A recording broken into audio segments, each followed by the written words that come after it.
오늘 하나님 말씀은 시편 22편입니다. 22편 1절과 2절만 보겠습니다. 시편 22편 1절과 2절입니다. 내 하나님이여 내 하나님이여 어찌 나를 버리셨나이까. 어찌 나를 멀리하여 돕지 아니하시오며 내 신음소리를 듣지 아니하시나이까. 내 하나님이여 내가 낮에도 부르짖고 밤에도 잠잠하지 아니하오나 응답하지 아니하시나이다. 아멘. 네, 오늘 시편 22편은 여러 가지의 배경이 있다고 합니다. 다윗이 압살롬을 피해 도망가는 시라고도 하기도 하고, 또 다윗이 성령의 감동을 받아 그리스도의 순환과 고난을 예언한 시라고도 합니다. 그래서 오늘 시가 바로 메시아 예언 시입니다. 그리고 오늘 1, 2절은 바로 그 버려진 하나님의 아들 또는 버림받은 다윗의 기도라고 볼 수 있죠. 그래서 보면 이렇게 합니다. 아주 그 반복적으로 간절하게 하나님께 부르짖습니다. 내 하나님이여 내 하나님이여 어찌 나를 버리셨나이까. 어찌 나를 멀리하여 돕지 아니하시오며 어찌라고 나오죠. 왜 나를 버리시고 왜 나를 멀리하여 돕지 않습니까? 마치 우리가 마태복음 27장 46절 또 마가복음 15장 34절에 나오는 예수님의 그 고난 어린 기도가 생각납니다. 엘리 엘리 라마 사박다니. 나의 하나님 나의 아버지 나의 아버지 어찌하여 나를 버리셨나이까. 이 고백입니다. 사실은 우리는 그 하나님께서 우리에게 우리를 외면하실 때 또 참혹한 말이지만 버리실 때는 완전히 버리거나 완전히 외면하는 것은 아니죠.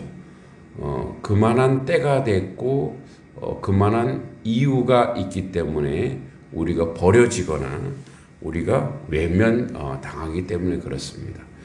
예수님을 봐도 만약에 그때 예수님을 구원했더라면 그 순간에 인류 전체의 구원, 그 인류 전체에 예수님께서 이 땅에 오신 그 목적이 이루어지지 않은 거죠.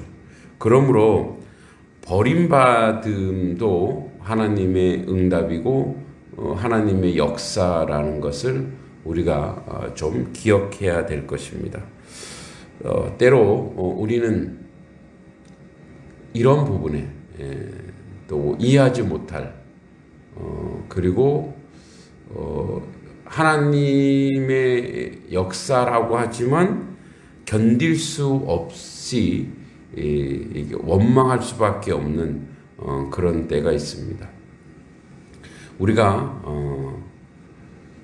우리의 입장과 우리의 생각에서는 우리가 버려졌고 이제 하나님이 나를 돌보지 않는구나라고 생각할 수 있습니다. 그러나 이제 시간이 지나고 보면 왜 그때 하나님이 외면했고 그 방법이 아니고 그 방향이 아닌지를 알게 하는 거죠. 철저하게 버림받았던 우리가 욥을 생각해 보면 알 수 있죠. 욥이 버려질 이유가 없죠. 그러나 욥의 인내와 욥의 고난을 통해서 욥에게 하나님의 은혜가 무엇인지, 의인의 고난을 통해서 하나님이 우리에게 말씀하시는 것이 무엇인지를 알려주고 있는 것이죠. 욥의 세 친구들은 모든 그 고난의 이유와 원인을 욥의 범죄함, 죄악에서 찾았습니다만 욥은 사실은 그럴 만한 이제 죄를 지어서 받는 그런 고난이 아니라 사단이 하나님께 와서 욥이 하나님을 이렇게 충성하는 것은 다 저가 받는 것이 있다라고 했을 때 이야기지만 그렇지 않죠. 욥은 그 고난을 통해서 때론 하나님 원망도 하지만 그 하나님이 함께 한다는 것을 알고 기억하는 자리, 다시 한번 하나님의 은혜가 얼마나 큰지를 고백하는 자리로 나아가게 되죠.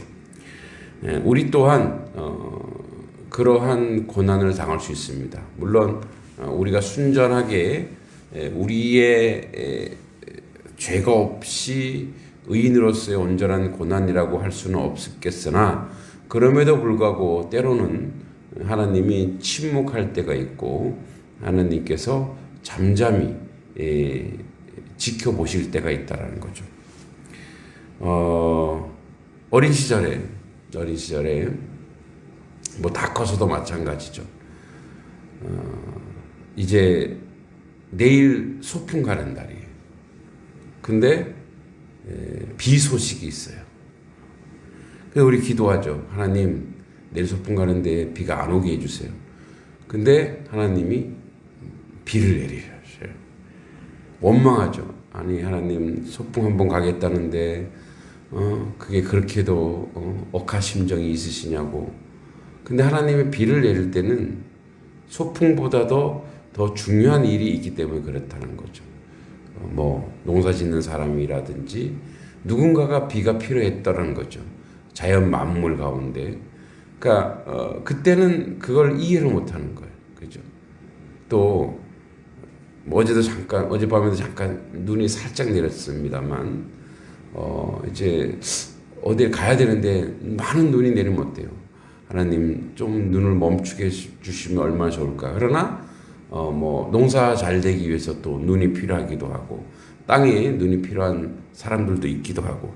그러니까 한쪽만 보면, 한 방향만 보면 나를 외면하고 있고 나를 버린 것 같으나 우리가 이 부분에서 하나님의 마음을 안다면, 그죠? 예수 그리스도의 고난은 예수께서 육신의 몸으로 오셔서 그 절절한 고통이 있지만 하나님의 큰 뜻을 알기 때문에 뭐라고 얘기하죠? 결국은 나의 원대로가 아니라 아버지의 뜻대로 이루어지기를 원하나이다. 그래서 사실은 하나님께서 우리를 버렸다고 했을 때 우리의 고백은 뭐냐면 이해 못하겠습니다. 이건 아니지 않습니까? 그렇게 절규하고 그렇게 고통을 호소할 수 있지만 결국은 그러면 이것을 통해 아버지의 뜻이 이루어지기 원하나이다의 고백의 자리로 우리가 가야 될 줄 믿습니다. 그래서 지금은 신음소리를 내죠. 어찌하여 나를 멀리하여 돕지 않고 내 신음소리를 듣지 않습니까? 내가 낮에도 부르짖고 밤에도 잠잠하지 아니하오니 응답하지 아니하시나이다 라고 하는 절절한 절규와 고백이 그것이 이제 우리 안으로 들어와서, 그러니까 나의 상황과 나의 환경은 지금 하나님의 손이 절대적으로 필요합니다. 절절히 주님의 이름을 부릅니다. 그런 정직한 절규와 고백이 필요합니다. 그래서 그 절규와 고백을 누가 듣느냐? 하나님 분명히 듣고 계십니다. 그러나 동시에 나 자신이 듣는 거예요. 내가 정말 하나님의 필요한 존재구나. 하나님이 나를 도와주셔야 되는구나. 그것을 통해서 내가 절절히 듣고 그래서 내가 연약한 존재이고 하나님이 필요한 존재라고 하는 그 고백 속에 하나님을 기다리는 그래서 이 암흑, 이 어려움이 지나가기를 소망하는 그런 믿음의 자리, 그런 신앙의 자리로 우리가 가야 될 줄 믿습니다. 결국 우리는 알고 있어요. 하나님은 끝끝내 우리를 버리거나 외면치 않는 분이라는 것을 우리가 기억하고 기다려야 된다는 거죠.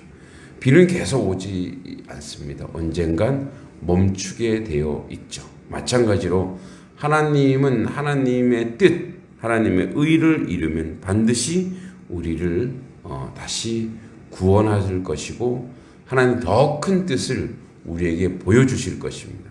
이것이 버려진 자, 외면당한 자의 자세가 아닌가 생각합니다. 때로는 그 외면이 우리를 속상하게 하기도 하고 우리를 아프게 할 수 있습니다. 이때 우리는 예수 그리스도의 고백을 다시 한번 기억해야 될 줄 믿습니다. 하나님, 나를 버리지 마십시오. 그러나 이것이 아버지의 뜻이라면 그 아버지 뜻대로 해달라고 하는 고백. 그래서 우리는 그 하나님의 뜻을 아는 자리, 즉 그 하나님의 지금 나를 구속하고 구원하지 않더라도 그 하나님의 뜻을 알게 해달라고. 그렇게 알면 내가 조금 더 이해하고 용납하고 그렇게 하나님의 뜻을 구하는 기도를 통해서 잠잠히 이 고난의 터널을 이겨내고 빠져나갈 수 있지 않을까 우리가 생각하고 고백하게 됩니다. 왜 하나님이 나를 버리셨습니까? 왜 하나님이 나를 외면하십니까? 그 안에는 하나님만 아시는 더 큰 섭리와 은혜가 있는 것입니다. 우리가 알지 못하는 그 하나님의 뜻을 오늘 우리가 아는 은혜 속에서 잠잠히 이겨내는 하나님 백성 되기를 간절히 기도합니다.